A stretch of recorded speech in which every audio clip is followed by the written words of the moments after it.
This is our opinion. Think like us or it's not cool. They sang about political discourse, but their singer also tried to become mayor of San Francisco.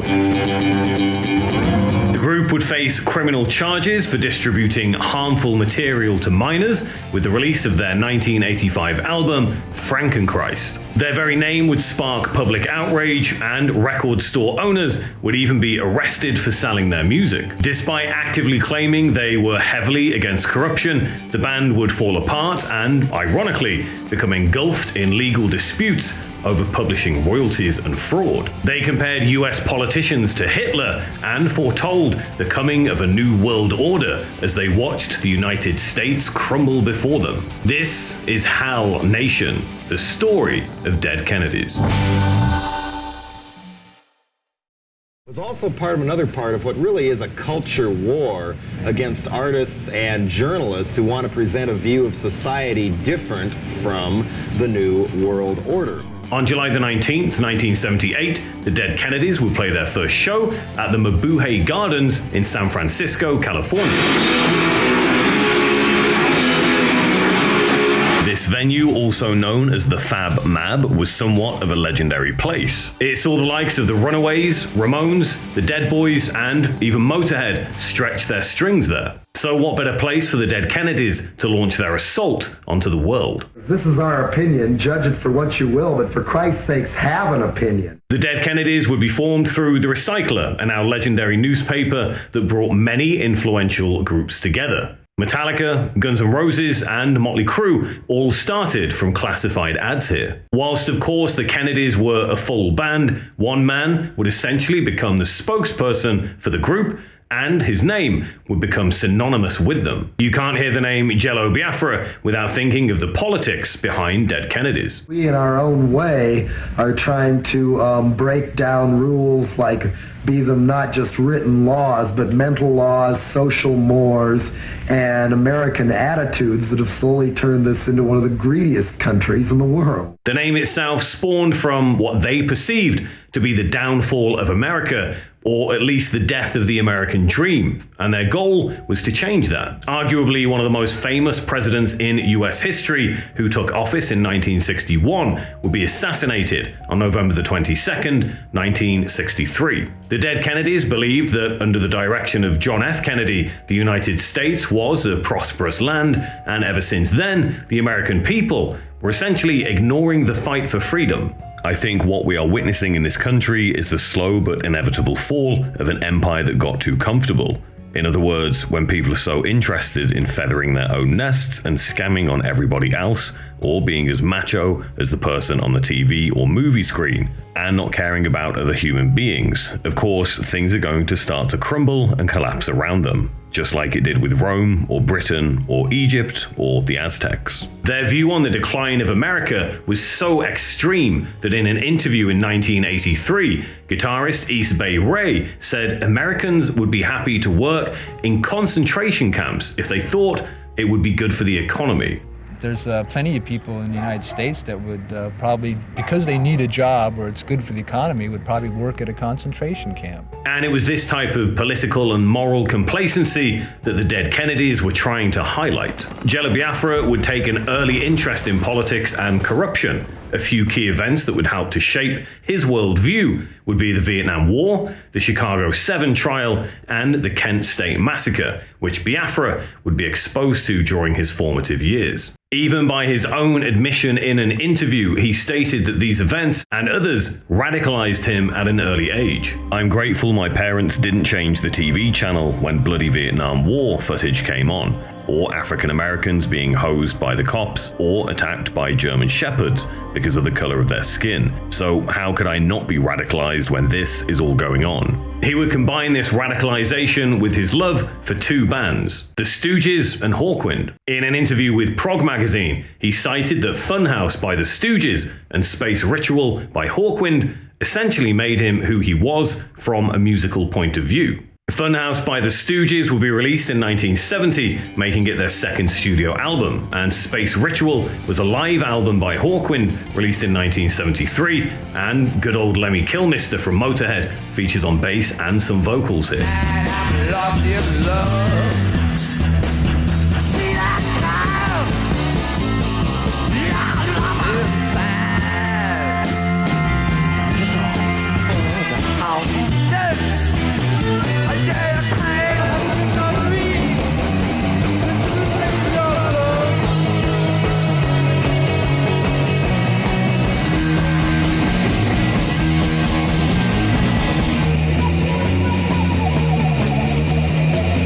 So when the Dead Kennedys performed their first show at the Mabuhay in 1978, Biafra already had a pretty solid concept of the ideas, thoughts, and opinions he wanted to inject into this chaotic punk project. This show also featured the Offs, Negative Trend, and Deviate. What is the prize with the punk movement? More punk. No, that's culture.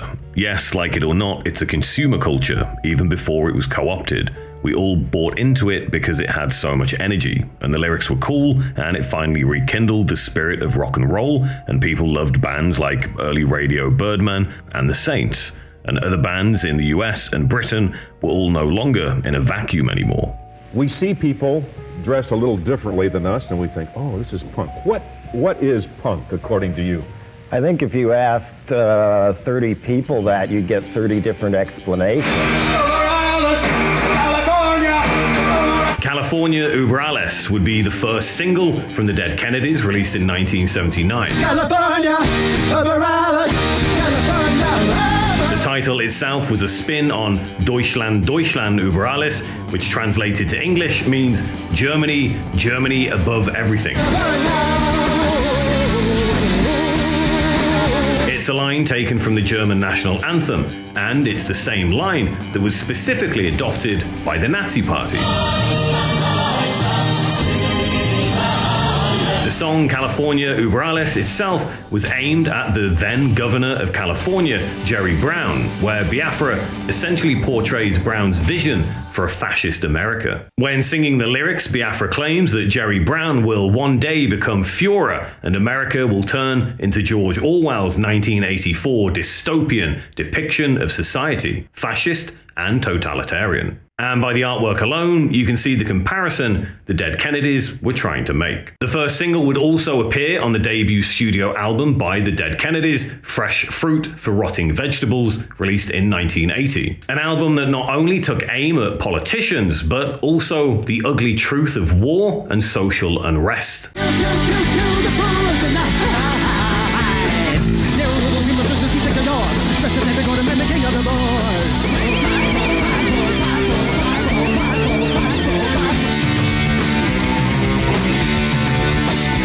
Very few bands got to make albums then, and anytime anybody like the Germs or the Plugs in LA made theirs, it was sort of a triumph for the whole scene. I was confident that if we made one album, we'd be able to make more. And just to give you an idea of what else was on offer in the same year the debut Kennedys record was released, we also had New Hope for the Wretched by Plasmatics,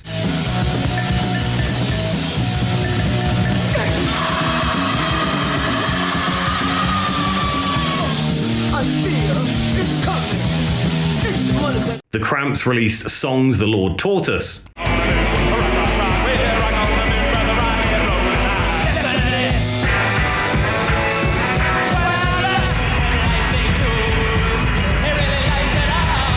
and Black Flag released the Jealous Again EP.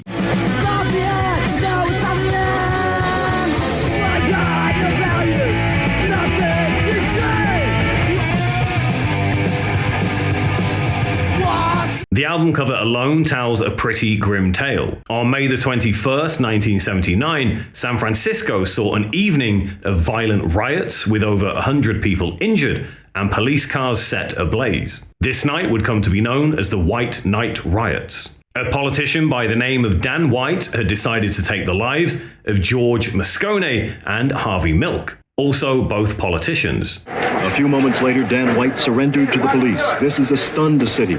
The cause of the riot itself was the fact that Dan White had been convicted of voluntary manslaughter instead of first-degree murder. The public felt his sentence was too lenient, and they weren't too happy about it. In the same year this riot took place, Jello Biafra decided to run for mayor. He even stated that if elected, he would erect statues of White throughout the city and sell eggs and tomatoes for people to throw and pelt it with. One of the most unusual candidates to emerge in American politics recently is a punk rock star, Jello Biafra, who ran for the office of mayor of San Francisco. I had some pretty interesting proposals. Making businessmen wear clown suits was the one the media seized on, but there was a lot more to it than they realized. People began making their own signs and bringing them to rallies. One of them was, "There's always room for Jello." That was an advertising slogan for a fruit-flavored dessert at the time. I didn't choose it. That was just one of the signs, but it was the one that caught on. There were several more, including somebody walking around with a sign saying, "If Jello doesn't win, I'll off myself." Biafra even released a mayoral manifesto which stated that he would ban automobiles, make squatting legal, and that police officers would essentially need to be given a vote of confidence by the public in order to serve. His literature says Jello Biafra is no more a joke than anyone else running this year. Surprisingly, he did not become mayor with these policies. Shocking, I know. A little hard to take you as a serious candidate, but some of the platforms that are put forward do seem a bit unusual. He did, however, do his best to run a political campaign, even if it was a mock. He took no major private funding to do so, and even went on several TV interviews and special news reports in order to promote his bid for mayor. One candidate who took his campaign to the streets today in a way that only he can. Jello Biafra, the lead singer in the punk rock group The Dead Kennedys, he held a news conference at City Hall. He then went on to do what he calls shaking babies and kissing hands. Although he didn't become mayor, you could easily argue that all of this attention was basically free publicity for his band The Dead Kennedys. Their debut album even managed to secure a chart position in the UK. And for the music nerds interested, in the UK, this would be released via Cherry Red, who also put out records for the Runaways and Girl School. And of course, this debut offering also included arguably one of the most well-known and now iconic singles the band would ever release, Holiday in Cambodia.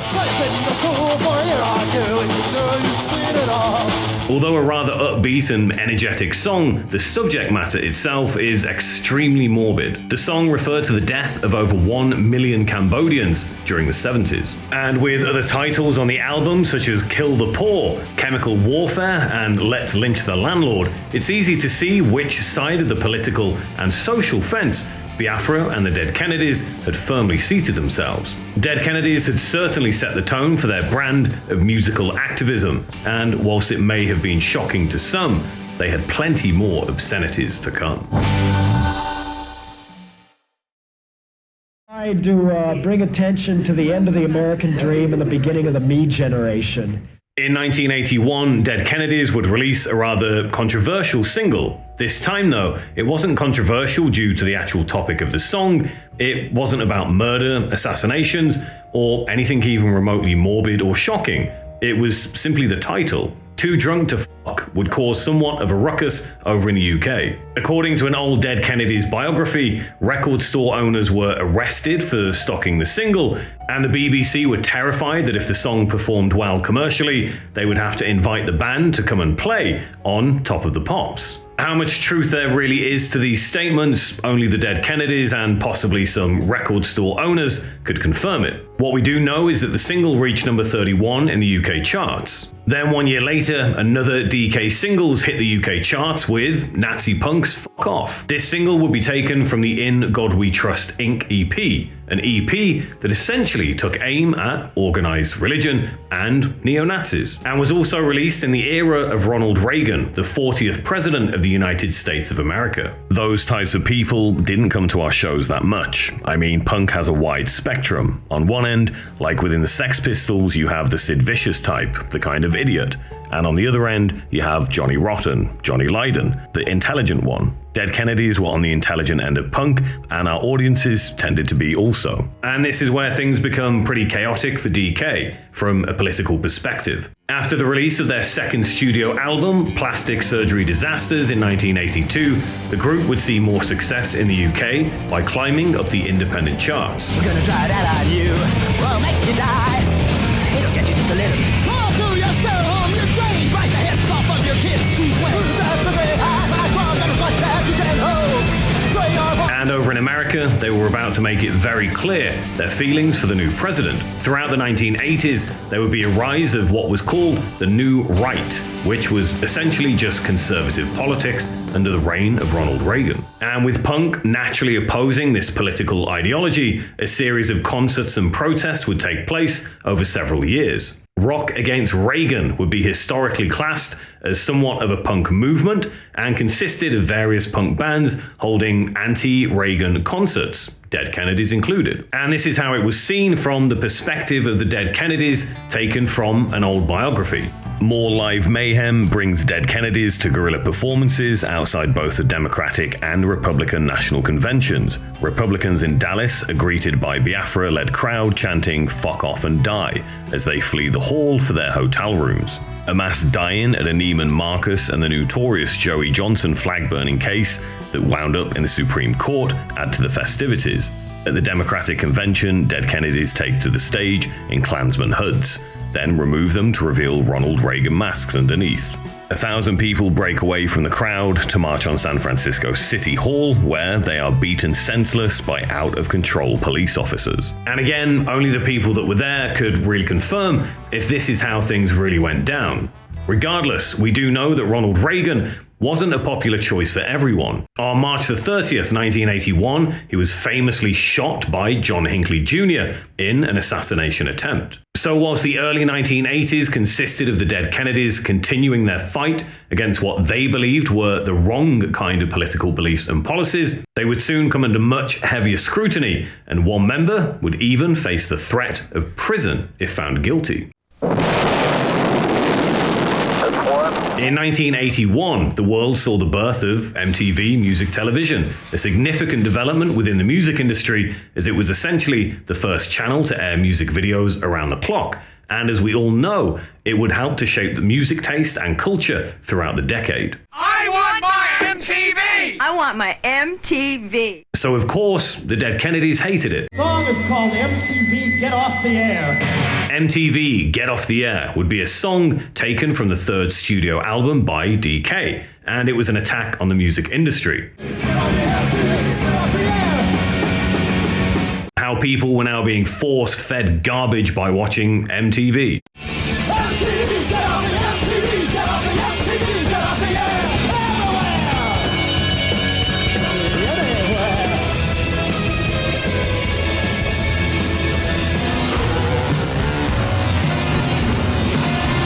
But a music television station would be the least of Biafra's worries. Frankenchrist would be released in 1985 and would result in legal action being taken against Biafra and several other people. Biafra's house in San Francisco is subsequently raided by San Francisco and Los Angeles police looking for evidence. Biafra says they even tore apart the cat litter box. Original pressings of the album contained a rather lewd poster. The poster was a replica of a painting by Swiss painter H.R. Geiger in 1973, and it's rather graphic to say the least. I certainly won't be showing it here. The Dead Kennedy states his case in California. How often has religion started a war? A lawsuit was brought against Jello Biafra within the state of California. He would be charged with distributing harmful material to minors, and if convicted, could even face jail time. Oh, this is a direct attack on our ability to make a living.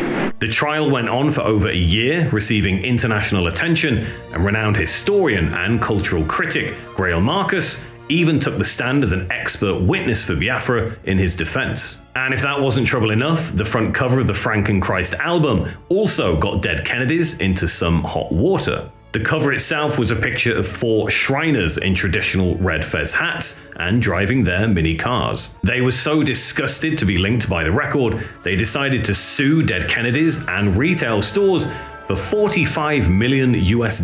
Although the result of this lawsuit doesn't appear to have been made public, sources seem to indicate that it was either dropped or settled out of court. Biafra found himself on several talk shows, even pitting his wits against Tipper Gore, who was responsible for the PMRC campaign in the 80s that sought to censor certain music that was deemed to be either dangerous or sexually explicit. It's not a pretty picture. That's what I like in art sometimes. Sometimes that inspires you to think, even if it's not something you necessarily like to look at or hear. To me, there it was, consumer culture on parade, society, America, bent on screwing each other in more ways than one. That's what the Frankenchrist album was saying. I think they assumed I was some Sid Vicious idiot who would plead guilty and pay a fine of $50. Then they could use that precedent against major label artists. In other words, let's bash a small independent in hopes of getting rid of Ozzy, Judas Priest, and Prince. History is never on the side of the censor. Just ask Allen Ginsberg or Socrates. Biafra said one of the main reasons that people such as Tipper Gore were on a witch hunt to take out groups such as the Dead Kennedys is they knew an independent artist would be less likely to have the finances to pay for the legal costs, and eventually just give in and call it quits. Our case was one of half a dozen designed to bend the law, so that anyone in the distribution chain could be prosecuted for obscenity. Up until now, the Supreme Court had only upheld hands on distributors, people at the cash register who sell Hustler to a 17-year-old. The way they want to set it up now is that anyone within sniffing distance can get convicted. I knew this was going to hang me in the end. Although Biafra and the other people charged had the case against them dropped, the damage was done. Jello Biafra and his band The Dead Kennedys had been painted as a harmful influence on the youth of America. Did we win the battle, but not the war? The war is getting worse. Watch what the religious right tries to do to your schools. Watch for them trying to shut down cool record stores or cool college radio stations. And as Frank Zappa puts it, don't let them govern by telling people what they don't like. Go out and tell them what you do like. Even after the case had been dropped, Biafra continued to be a public opponent of the PMRC and continually said he was fighting for free speech, even ending up on the Oprah Winfrey Show, sitting just a few seats away from Tipper Gore. And what's really ironic about this TV appearance is that whilst Jello Biafra is trying to get his point across, the producers of the show start to roll the credits and run the outro music, effectively trying to censor him in a talk show debate about censorship. Especially when the PMRC won't even tell us who their financial backers are. To let other people use it as a hidden agenda of censorship via Infamous Senate anti-music hearings are staged by Senator Al Gore and his cohorts as a favor to his wife Tipper and her openly bigoted fundamentalist friends calling themselves the Parents Music Resource Center. Among the PMRC's demands were the censorship through a labeling system of warning stickers, the reassessment of contracts of artists whose lyrics are sexually explicit, anti-Christian, or mention suicide or homosexuality. Expert witnesses called by the Washington Wives blame rock music for gang violence, murder, devil worship, and perversion. Frank Zappa was one of the first to oppose the PMRC and sense their significance, as was none other than John Denver and Dee Schneider. The music industry above and below ground keeps their head in the sand, preferring to sleep through the hearings. So you can thank Tipper Gore and the PMRC for labeling all the best records with that little parental advisory sticker, so you knew exactly which albums to go out and buy. Sadly though, the real downfall for the Dead Kennedys had already taken place before Biafra's appearance on the Oprah Winfrey Show with the death of democracy. I hold them responsible for creating this climate of censorship, this ugly black cloud nationwide that would make it lucrative for a publicly elected official to file a charge like this the day before Election Day. The last studio album Dead Kennedys would release would be Bedtime for Democracy in 1986. This would be the fourth and final record by the group. They would play their last live show in February of that year before officially breaking up.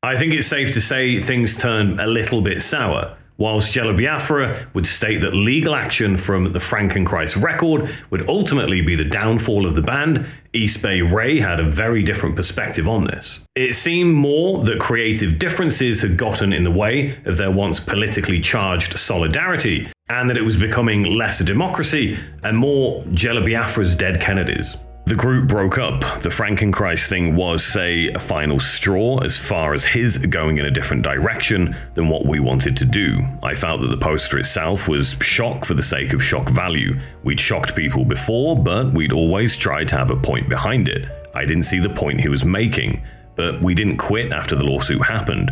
We quit when he decided that the poster was going to be in there one way or another, and we could take a hike if we wanted to.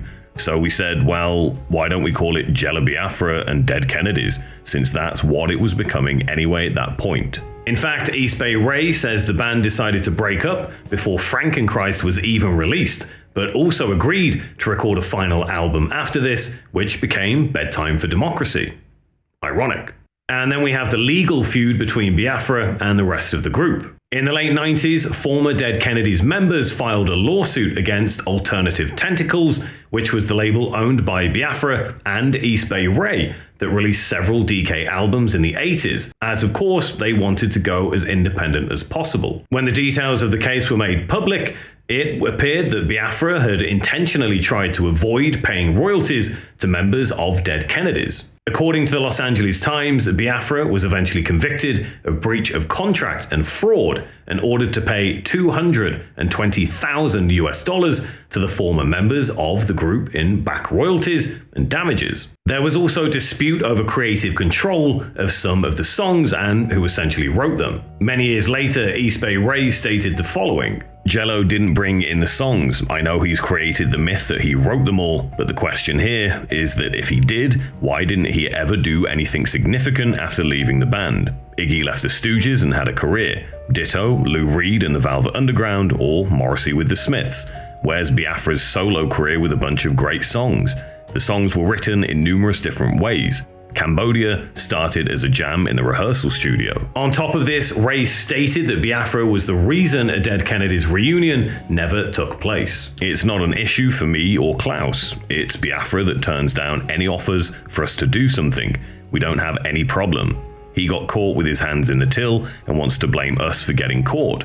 But he should never have put his hands in there in the first place. Whoever you choose to believe, the fact is, this bad blood was the absolute downfall of the Dead Kennedys. And it seemed that personal pride was far more important than political activism. Although Dead Kennedys were done and this classic era would never take the stage together again, Jello Biafra formed another project with Al Jourgensen of Ministry. Ministry, of course, is now well known and seen as pioneers of industrial music, with the debut record With Sympathy being released in 1983. Biafra and Jourgensen released their first EP together in 1989 called The Power of Lard, and the group's name would be Lard. Lard would only release 2 full studio-length albums, The Last Temptation of Reed in 1990 and Pure Chewing Satisfaction in 1997. The Last Temptation would officially be labeled as industrial and punk, whereas the second studio album would be labeled as hardcore and industrial. Dead Kennedys continue to tour, but without Jello Biafra, which is a shame. Another political band that can't share a stage with each other because they can't even resolve their own internal conflicts, let alone try to solve the world's. Basically just a punk precursor to Rage Against the Machine. The 4 albums DK released in the 80s will always remain iconic, even if a little tainted by the events that contributed to the end of the group. Punks across the globe, though, no doubt, are still chanting Dead Kennedys, über alles.